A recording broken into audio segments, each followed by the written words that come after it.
Mga kababayan, aking taus-pusong pasasalamat sa lahat ng mga Pilipino na sumusuporta at nagmamahal kay dating Pangulong Rodrigo Duterte.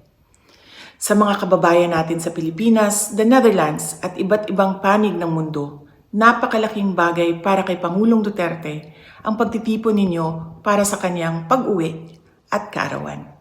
Maraming salamat at napapagaan nito ang mga hamon na hinaharap niya ngayon.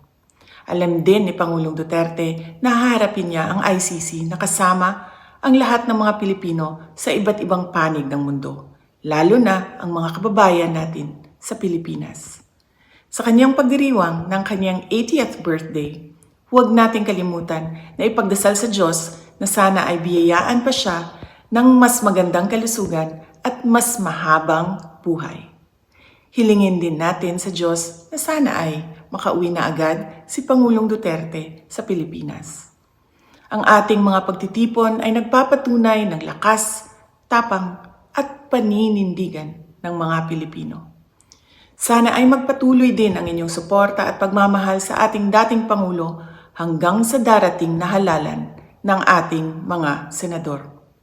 Sa inyong kaisog suporta o pag-ampo, kami nagasandig o naghinaot nga atong makabot ang hustisya alang kang Rodrigo Duterte sa mga Pilipino ug sa atong nasod Pilipinas. Syukran.